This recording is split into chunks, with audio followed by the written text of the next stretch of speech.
should women take dating advice from men? See, a lot of men have taken their insight to TikTok, and there's a few women who are a little skeptical about this. We're going to just hop into this and see why that is the case.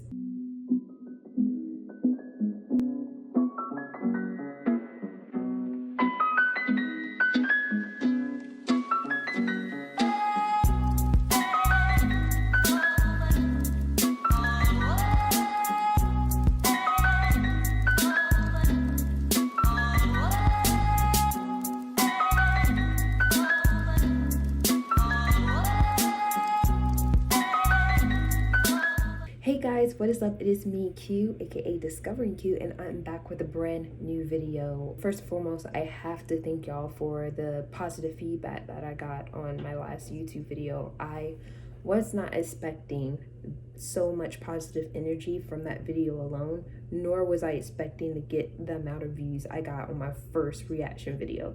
So it really did encourage me to keep posting, so I really thank y'all so much for that. I left a poll for y'all guys, and I think I only got 2 responses from y'all, but I asked y'all, should women take dating advice from men?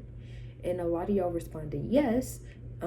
Obviously for me, that would be a yes too. I am just going to literally go on TikTok, and I've never watched any of these videos before. This will be my first time, so I'm going to see what people are talking about. After you, he doesn't want you. Stop it. You deserve to be pursued. I've said it before, I'll say it again, and I'll say it for the rest of my life. You only want to be romantically involved with men that really like you.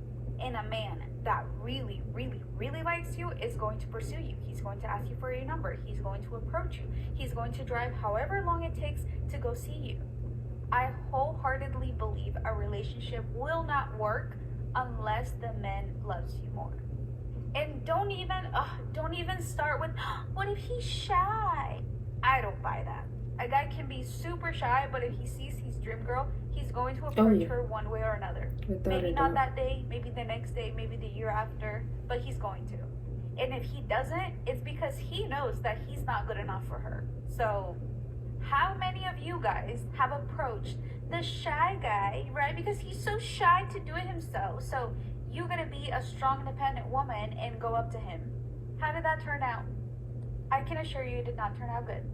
A lot of women unfortunately think that men think that this is sexy, that this is great, as in the girl taking the initiative. But they think that because they hear this from the dusty and immature men in their life. Remember, dusty and immature men love women that are convenient, that are easy to get, because they are not men enough to do the work. A man who loves you, a man who likes you, no matter how shy he is, no matter how scared he is, he will pick up the courage to ask you out. He will pursue you, and you will know, and you'll feel it. I don't want to put my own experience into this, but it makes me reflect on all the failed relationships that I've been into, where I felt like I was putting in more work than the guy. And that shouldn't be the case. It has to be a two-way streak. It shouldn't be a one-sided relationship. So I had my friend Jose tell me that the way a guy drives when he's mad will tell you all you need to know about his character. Is he reckless? Is he driving like a maniac, putting your life in danger? Or is he able to control his emotions? Even when there's like heightened anger in play, is he able to ensure that you're still safe? I really want you to think about it, because how a person behaves behind the wheel really reflects their care and consideration for your safety. When you get into a car or a plane or really any operated vehicle, right? Think about it. You are essentially entrusting your safety and your life to the hands of the person who's behind the wheel. So somebody who exhibits recklessness or impatience or just completely disregarding your safety when they're driving, this is going to exhibit some characteristics about them. Whether that reveals that, maybe perhaps they're impulsive or there's just a lack of consideration for others, it's going to, again, be revealing of their character traits. Just remember that there are numerous actions and behaviors, right, that can provide you a glimpse into somebody's character. And the way a person drives in the car when they're upset is undoubtedly one of them. That is an interesting point that she made, and I think that is definitely true. I think these TikTokers are definitely speaking to me right now from past experiences. It says a lot about a man's character if he's driving recklessly. At the end of the day, your safety is a number one concern. I would say that it connects to emotional intelligence. A guy who's being reckless on the road, especially when you have someone that you supposedly love who's in the passenger seat, shows a disregard not only to his own life but to her life as well. I don't know, she just really hit it on the nail. So this next TikToker, his name is The Daddy Academy. Nico The Daddy Academy. And he poses the questions how a healthy masculine man pursues a woman. So I'm curious to know what he says. When a guy likes you, there's one speed he's gonna take. Okay, welcome to the Daddy Academy. And it should look like this. Within 48 hours of meeting you on a dating app, okay, a few exchanges back and forth, he will get you off it, get your number, set a date for that weekend. Throughout the week, you will get consistent communication from him, not constant. You might skip a day or so, but you will know that for certain that date is happening that Saturday night. Go on this date. Have an amazing date. You have a great time. Coming out of that date, whether you text him first or he texts you, there'll be that communication on Sunday. He will say, obviously if the date went really well, I would love to see you again. What are you doing this weekend? So plan a date for the following weekend. You agree? You're going out that weekend. There will be consistent communication throughout the week, not constant. Okay, so you're not blowing up each other's phones, but you will hear from him maybe every day, every other day, but enough that you still feel confident about the way things are going. If you go on that second date, repeat. More or less, it's going to be that same cycle, okay? He's not going to be love bombing you. You're not going to see him 4 times in 2 weeks. Like, it's this consistent 1 week date, a little chit chat, 1 week date, a little chit chat, and that will continue for at least the first month. After the first month, things can start to ramp up a little bit. But for those first 3 dates or so, that is the speed it should feel. And it's good for you too, because you don't know a guy until you've seen him over a period of time. If you love bomb each other and you see each other 4 times in the first week, it's like you're just building this connection based off of emotion, and you're not really seeing how he operates, right? So you want to see how he operates as well. But a healthy masculine man, this is how he's going to go about pursuing you, okay? That's not going slow. That's the proper speed. Going slow would be you see him once a month. That's slow, okay? That we don't like. Once a week for the first month, that's great, and they could always build from there. So there's no taking it slow. If a guy really likes you, this is the way he'll go about it, and it will only increase over time. More communication over time, more dates over time, and it will slowly build from there. But there's no such thing as going slow. This is the one speed. Let's see what the women are saying. Someone commented that he has beautiful skin. And then some girl said, this is my guy. My guy started and is, I now stay at his house half the week. Every week we talk on the phone every night, 9 months though, and you still haven't asked. You're giving him too much access. He already has what he wants without the commitment title. Oh, that's interesting. Yeah, love bombing is, I agree. Love bombing is definitely a red flag. I think within our culture, there's a lot of love bombing, and then within 2 months and you're like, yeah, it didn't work out. There are people that get into these relationships and they kind of spoil it a little bit. You know how in relationships they talk about how teasing is essential, kind of teasing in a way that is appropriate, where how he mentioned constant but not consistent in the relationship. That's so essential to have, because I think with women, like I said, we're emotional beings. We internalize everything that a man does. So I feel like in love bombing relationships, that does tend to happen. And then in that love bombing relationship, the woman is given in more energy than the man does. But y'all, I'm not a relationship expert, but that was some good advice right there. A lot of women are taking this well. Not texting all the time gives you topics to talk in personal. Exactly. That just kind of remember when I said teasing is essential in a relationship? This is what I mean. And then someone said I can't differentiate between love bombing and genuine.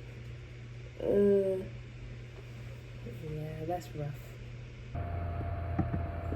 Anyone, be careful with your single girlfriend's advice. Take advice from people who are where you want to be, because they actually have the result that you want. A little more of a roadmap, because a lot of times people want you to be in the pit with them, and so they're trying to teach you their mindset, and they're in the pit because of that mindset. I'm so glad they said that. Take advice from people where you want to be, because there's people out there who are really criticize about where you are in your relationship with this guy, but they have been in and out of relationships and haven't settled. You really have to gather advice and really decipher who you're getting this advice from. I am surprised by how women are responding to this. I was expecting a little bit of push and tug on this, but I'm glad that it wasn't. Sometimes there are women out there who think that come off as very toxic in a relationship, which I don't see anything wrong with being a protector, but in this society, people are demonizing masculinity. So it is very rewarding and makes me feel good that there's a lot of women who are actually internalizing this advice that men are giving them and being like, hey, this actually makes sense. This TikTok is from a guy. It says with Cecil, and the caption says, cheap men are hazardous. Ooh, let's see what he has to say. To break it to you, but if he's cheap with his money, he will be cheap with his love. I say this from experience. I say this because this has been anecdotally true for generations. I say this as someone who is a very thoughtful and generous person and borderline dates my friends. If he's complaining about always having to pay for the dates, or paying for your nails, or paying for your hair, or paying for splitting costs, or for covering rent and stuff, and cites this economy as his reasoning for that unfair imbalance, he's just not the one. And he is certainly not a provider. Not that men have to, I'm a provider, but like, you're just not that thoughtful. I would also like to add that it takes an awfully good man to be better than no man. I say this as someone who's been single for a year, as someone who had a 15-year age difference with my ex-fiance. Like, if they don't have the desire to make your life easier, like, because at the end of the day, it's an equation. It's like, what do you bring to the table? My cat, she just wants to make an entrance for you guys. Ah, what the? Respect. Ah. I don't know. She wants to make an entrance for you guys. You know, she says she wants to be the star of the show. That's my sister's cat, by the way. Her name is Athena. But anyway, this guy makes a very interesting point. I can see how a man who complains about his money all the time, about spending this and that, can be very annoying, and I would be just as annoyed. Because if I'm putting in a percentage into the relationship, then it should not be an issue or a concern of yours for you to do the exact same thing. Don't waste your time on a guy who's going to give you 30% when you're giving in 110% in the relationship, especially if it's financially. And I get it, there comes hard times where people where you have to make very hard financial decisions, but the last thing that should be on your mind is you complaining about how much this and that is to a woman that you love, right? At the end of the day, everyone wants to be protected, especially a man, a true man, a masculine man, a man who loves you, wouldn't even care about what that financial sacrifice would mean. I hope what I'm saying is making sense. Look, guys, I'm not a relationship expert, nor am I a therapist. I'm just internalizing what these people are saying and being like, yes. But let's see what these comments say. A stingy man is worse than a broke one. And that relates back to what I said. I'm not, like, at the end of the day, I think there's plenty of women out there who's not looking for the richest man ever. You know what I mean? I mean, it's good to like be financially stable. It's very essential for a man to be financially stable. But at the end of the day, like, I would rather have a man who is broke and not complaining about being the provider than a man who is very rich and stingy about how much he's spending to take care of your needs. And I think about that dynamic when it comes to a family too. Like, it would be hard for, I think, a woman to be in a relationship where a man is just complaining about money all the time. Like, please. Yep, it does not matter how much he makes if he isn't generous about it. There you go. There you go. Especially if they're spending on themselves but are cheap with you. Man, that says a lot. Yeah, because there's a lot of, I wouldn't say there's a lot, but there's some guys who are very stingy with their money and don't want to cherish you and don't want to show you that they can provide for you, because apparently everything is expensive and they don't want to waste their money on you. And that's like one telltale that they don't really like you as much as you think they do, or they don't have a sense of love for you in that aspect. From a biological sense, like I mentioned earlier, I think it's essential for women to always take advice from a man from the opposite sex. It's just a logical thing to do, you know, when it comes to dating. There are women who won't take advice from a man, but I think it's also essential to take advice from someone from a relationship where you know you would want it to be. I thank y'all so much for watching this video. I really wanted to do something different on this channel. I got this tip and this idea from a YouTuber named Amala Espinoski. She's another political commentator. I do want to end this video off with a scripture. In the same way, let your good deeds shines out for all to see, so that people will praise your heavenly Father. Again, thank you for watching, and I really appreciate y'all. Subscribe, like, give this video a like if you like content like this, and also leave a comment. Let me know your thoughts are about this video. I don't know if I will ever give dating advice again. I'm gonna just be honest with y'all, because I have so many great ideas that I want to do politically, more about politics. This is a little bit away from politics, but I think it resonates in the same way. Thank you guys. Bye.